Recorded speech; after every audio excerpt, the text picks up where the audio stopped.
solamente del gobierno, sino también de la propia naturaleza. Y bueno, para hablar sobre este tema, está con nosotros, y mucho agradecemos su presencia, el coordinador del Observatorio Ciudadano para la Gestión Integral del Agua, nuestro amigo Juan Guillermo Márquez. Juan Guillermo, bienvenido, muy buenos días. Buenos días, muy buenos días, Sonia. Bueno, pues sorprende este optimismo del gobierno del Estado con respecto a la disposición de agua cuando tenemos prácticamente todo el sexenio con un discurso y una narrativa enfocada a la escasez y a la grave crisis, al millón de viviendas sin agua en área metropolitana, ¿no? Pues es curioso, eso me recordaba cuando era niño en mi pueblo, había un molino de granos y un comerciante de granos, pero aquí lo curioso es que él tenía dos básculas, una para comprar y otra para vender. Entonces, y en Jalisco había un gobernador que tenía un diagnóstico cuando se trata de infraestructura y otro más cuando vamos a un año electoral. ¿Podría ser así? Pues todo indica que se trata de eso mismo, porque la problemática ha sido consistente de alguna manera, de escasez de lluvias, temporales irregulares, pero el enfoque que se le da es diferente. Entonces se pretendía pues consolidar un proyecto que era la presa del Zapotillo, y ahora, pues bueno, en un año electoral hay que estar bien con los votantes, ¿verdad? Claro. La presa no tendrá agua todavía para 2024, ¿no? Y no llegará agua en 2024 al área metropolitana. Es muy difícil, por los avances que tienen, difícilmente se daría eso. Entonces, ¿qué es lo que se puede hacer en ese escenario? Pues bueno, no perder de vista que el lugar de abastecimiento natural para el área metropolitana pues es el lago de Chapala, ¿verdad? Y obviamente el agua subterránea. Entonces, bueno, ya lo han hecho en ocasiones anteriores de echar mano a una extracción adicional, en el caso del agua subterránea, o del lago de Chapala, pues traerlo incluso por el canal de Atequiza. Entonces, las presas que están en los altos, pues bueno, están en una situación difícil, pues, por el temporal, como se está desarrollando. Además, pues el abastecimiento, el porcentaje es bajo, es pequeño. Pudiera ser, si el avance es sostenido, que comenzaran a traer agua desde la presa del Salto, de Valle de Guadalupe. Del Zapotillo está muy difícil porque el avance es mínimo. Depende del acueducto, ¿no? Sí. De que se termine el acueducto. Sí, y donde tienen un mayor avance pues es del Salto hacia la Elías González Chávez. Entonces, pudiera ser, si mantienen ritmo o consideran, bueno, había una pequeña reserva ahí, porque consideremos también que es un poco más pequeña que la de Elías González Chávez, la del Salto. Entonces, sí sería un complemento, digamos, pero no al grado de decir estamos resueltos. Aunque la crisis más importante fue la de 2021 en esta administración, justamente por un problema con la presa Elías González Chávez, ¿habría condiciones para que esta presa resuelva ese problema? No, porque, vamos, si atendemos la declaración, pues está alrededor del 50%. La presa del Salto está en mejores condiciones, pero también el almacenamiento es pequeño, o sea, un poco menos de 80 millones de metros cúbicos. Entonces, no alcanzaría a resolver totalmente, aunque ayuda.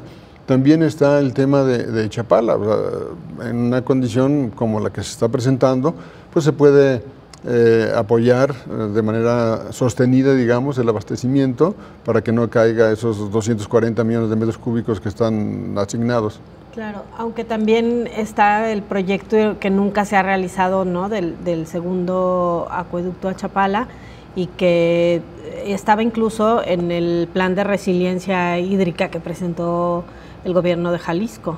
Sí, aunque viendo lo que ha hecho el gobierno en esta materia, pues lo que domina es la agenda política. Entonces, no creo que en un año electoral como el que viene se vaya a tocar el tema, por obvias razones. Entonces, aquí lo que encontramos como una constante es que el molde viejo de la gestión del agua basada en la oferta no se ha roto, se persiste en él, a pesar de que estuvieron en marzo los responsables del agua en Naciones Unidas, en la Conferencia Mundial del Agua.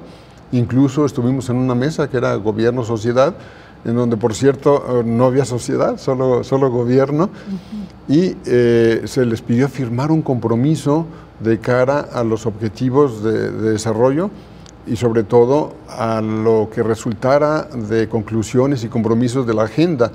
Entonces, no vemos que esos compromisos adquiridos se estén llevando a la práctica. Se persiste en el viejo modelo de construir obra por sí misma, porque hay una demanda que se debe complementar con una oferta suficiente. Entonces, yo creo que se deben cambiar muchas cosas. Ahora mismo, desde ayer hasta el próximo viernes 24, está la Semana Mundial del Agua en Estocolmo, en donde parte de los trabajos es encontrar ese cabildeo, esos compromisos de los países para las conclusiones que se presentan a finales de año, en donde obviamente se pretende que la Asamblea General de Naciones Unidas adopte los compromisos que se asumieron en la Asamblea de la Conferencia Mundial del Agua. Y uno de ellos es muy claro, o sea, el agua pasa de considerarse un recurso a ser un bien común, universal, y el tratamiento que se le dé debe ser acorde a ese nombramiento, digamos, tanto del agua como de su propio ciclo. Entonces, no vemos en dónde encaje lo que se anuncia con una agenda de esa naturaleza. O sea, sigue siendo más de lo mismo, que nos va a llevar a los mismos problemas que tenemos sin poderlos superar. Quizá no por falta de voluntad, sino por un modelo equivocado, ¿verdad? ¿Qué es lo que sí objetivamente sí se podría hacer y se podría avanzar, si no es resolver del todo, pero sí tener un avance importante para esto? Pues yo creo que primero se debe modificar la normatividad, tanto los reglamentos de construcción como el Código Urbano, en donde ya se debería estar aplicando la captación de agua de lluvia, sobre todo en grandes construcciones, que complemente el abasto para esas nuevas construcciones, obviamente previo a la separación de las aguas de lluvia de las aguas grises, y no vemos que eso esté ocurriendo, claro. Que eso es algo que le puede dar la sostenibilidad, porque por los fenómenos que estamos viviendo, está lloviendo todavía más en el área urbana que en las zonas de captación de agua que se pudiera traer para el abastecimiento al área metropolitana. Claro. Entonces, incluso se está impulsando una agenda del desarrollo urbano sensible al agua, en donde obviamente pues es respetar el ciclo del agua, buscar la infiltración, el tratamiento de agua separado, en fin, hay una serie de medidas ahí que no vemos que estén en la agenda. Claro, y a propósito de agenda que tiene que ver con el agua, ingeniero, pues está este tema pendiente de la modificación al decreto con respecto a en el que está incluida la presa El Zapotillo, para definir las reglas cómo se va a distribuir el agua, ¿no? Sí, incluso en estos días se dará a conocer una noticia importante con relación a esto, que tiene que ver con el trabajo jurídico que se estuvo haciendo por casi 10 años en la región de Los Altos, en donde pues se va a colocar con mayor fuerza la agenda y la necesidad de que eso quede resuelto, porque es una instrucción dada, pero que no tiene un respaldo jurídico para nadie, ni para los habitantes de León. Para que el auditorio le quede claro, el decreto como está actualmente le da agua de la presa El Zapotillo a León y a la zona metropolitana de Guadalajara, ¿no? Tiene el derecho, incluso por lo que se ha ratificado en cuanto a la prevalencia del proyecto del convenio de 2005 con Guanajuato, el agua solo sería en ese contexto para Los Altos y el área metropolitana de León. Guadalajara no tendría acceso en ese contexto, según los documentos vigentes, no tendría el acceso. Entonces, aunque se adoptó pues la propuesta que se hizo desde el observatorio, desde las organizaciones salteñas, no está respaldado con un documento. ¿Qué tendría que decir el nuevo decreto? Tendrá que establecer la forma de operar la presa, el destino del agua, el tema de de León, que será resuelto dentro de su territorio. La protección de los pueblos, ¿no? Sí, serían 2 decretos, uno encaminado en ese sentido y el otro con una redistribución del agua para la cuenca del Río Verde, sobre todo considerando el nexo agua, energía, alimentos, ¿verdad? Hay unas cosas interesantes ahí en el plano jurídico que se darán a conocer en los próximos días, que refuerza esto. Entonces, es una lástima que acudiendo a instancias internacionales, comprometiéndose o presumiendo a Jalisco como un ejemplo en el cumplimiento de la Agenda 2030, y que tenemos un retraso tremendo. O sea, el acento se sigue poniendo solamente en el volumen de agua, claro, no en la calidad. Y otra cosa, ingeniero, y porque ya nos tenemos que ir a pausa muy breve, también se necesita ver más allá de la zona metropolitana, ¿no? Veíamos hace unos días el caso de la Sierra de Quila, como el tema del cultivo de berries y de aguacate está dejando prácticamente sin agua a poblaciones enteras, y además poniendo en riesgo una zona que es un área protegida, ¿no? Sí, es lamentable que una de las primeras recomendaciones que se emitieron en 2014 no se haya cumplido y no se vea el interés de cumplirlo, que es el ordenamiento del territorio con un énfasis hídrico, porque eso permitiría tener los datos precisos y tomar decisiones con relación a una verdadera gestión integral del agua.